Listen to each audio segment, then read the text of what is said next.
How does Trump's focus on South Africa, what's your response to that personally? When Trump stood up, recognizing and calling our people by our name, the Afrikaners, I experienced something divine. I couldn't explain to you. If we ever have our freedom again, we will definitely build a statue for Trump, because that was the tip in the right direction. So I will always salute President Trump, even if it's the only thing that he did for us was to call our name and recognize our nation. And I think in the future, we will still look back. President of the United States that turned the history in South Africa. When the referendum of 92 that F.W. de Klerk calls, close to 900,000 Afrikaners said no. So most of them is not taking part in this system at all. They never voted in the last 30 years. They are so disillusioned with the reality of South Africa. After 30 years of ANC rule, the ANC couldn't get a majority. The Rainbow Nation is gone. It's over. The risk now is who's going to take initiative now in and outside Parliament. The poor, the farmer. There will be a revolution in this country, I can tell you now. There will be an unled revolution. An unled revolution is the highest form of anarchy. If this happened here in America, if a white politician, a white leader of a party said anything even close to that, their house would probably be set on. I started the Brenda Warner Foundation with my partner a few years ago. There's close to 2,000 farmers that was brutally murdered from the ANC took over. 528 women and children. Julius Malema challenged the Afrikaners for the next court case and said he will meet them there. And that's where Senekal actually happened. And you know, this October, it will be 5 years later.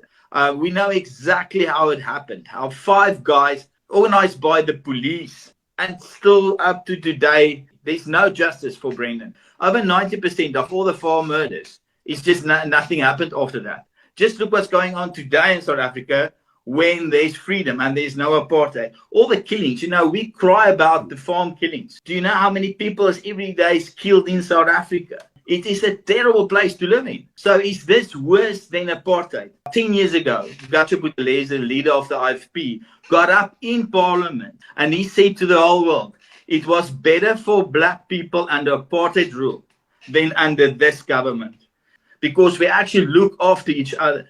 But the whole system now is such it's such a racial oriented mess that nobody's better off under this new system of freedom for all, a Rainbow Nation and no racialism than it was under apartheid. What's your personal take on Mandela? He stole 2 cattle from his king. And the reason why he went to jail was because of the communist revolution that he planned in Rivonia.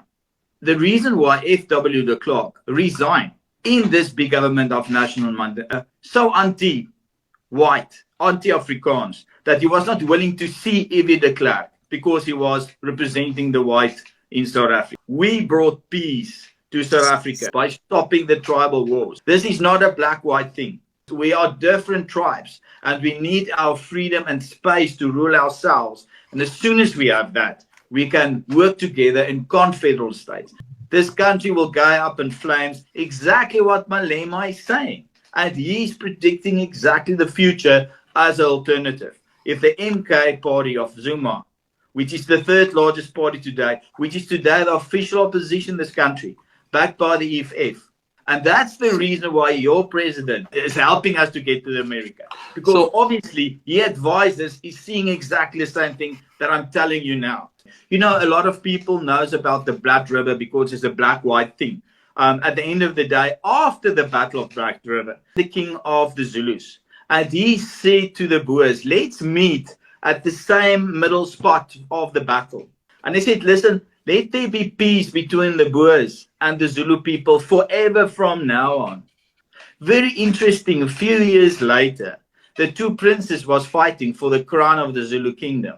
This one prince came to General Meyer, who was a Boer general, and said to him, please help me for the first time in Africa. The Boers with their rifles, and the Zulus with the Asagaya. They went in battle together against the opposition prince, and they've won the battle. The king, the new king then of the Zulus, gave northern KwaZulu-Natal to the Boers, and the Boers founded the Republic of Vryheid, which later became part of the Transvaal. Vagkop, when the one tribe came and attacked the Voortrekker and stole all their cattle. So they were stuck in the middle of Africa with the ox wagons without any cattle. The other tribe gave them their cattle so that the farmers could go on into Africa. There is always been a relationship between the Boers and the black tribes. I myself grew up in the northern tip of South Africa, next to the Botswana border, and there were no racial tension whatsoever. The racial tensions of Africa started with a communist agenda, using Mandela and later the ANC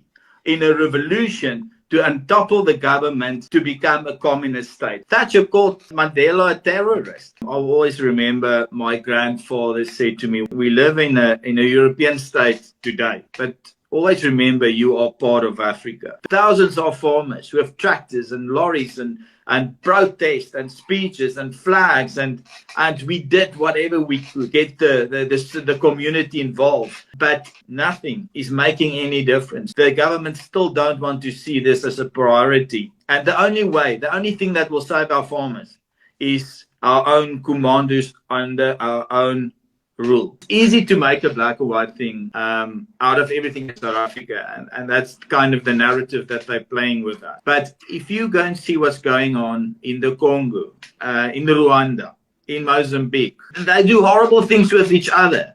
And we, Afrikaners, is in Africa, and we need to realize this is our home. We must remember we always have been a minority, and we survived for 400 years. The reality of being in South Africa is what you showed us today. Start realizing why there was something like apartheid in South Africa. Not just to keep us safe, but to have a strong government, to have a strong army and police force, to make sure that this is not happening to our farmers under our rule. And this was what we gave away to the ANC with F.W. de Klerk. We signed our power off, and this is the result. The reality in South Africa is not Malema or the EFF. The reality, we are a criminal gangster state. We have groups like ISIS, very well organized in South Africa. We have training military camps in South Africa. I think the worst thing that ever happened to Southern Africa is the colonization by the British. And there's a big movement called Cape Exit that want to split from South Africa. According to the Constitution of South Africa in Article 235, if we have a referendum called by the DA government of the Western Cape, we will rule ourselves. And it's a very popular stand, especially in America and the Western society, because they see the Western Cape as a very strong government on its own. You're talking what some people would describe as a reset or a building of a new foundation, because there is no fixing of the old. It's been damaged. More than 600,000 Afrikaners already left this country for Australia, New Zealand, Europe, America. We have over 10,000 farmers that's already legally working in America. Get as much as possible of our people out of this country while we have the time. But please send them back to rebuild this country, because we will rebuild this country. Thank you so much, SJ, for once again. SJ, is there any place where you'd like people to go and learn more about you, follow you on social media, or know about your work you do? We have a foundation. Obviously, it's in Afrikaans. Afrikaans, we talk about Stichting. We've got a very nice website, www.brendan Horner Stichting. It's STIGTING. So Stichting with Afrikaans for foundation. So if you go there, .co.za, at the end, you will find my personal contact number, and you can help us with funds or just listen to what we are sharing. Thank you so much. We are in desperate need of your prayers and your love and your guidance from your side. We really appreciate it.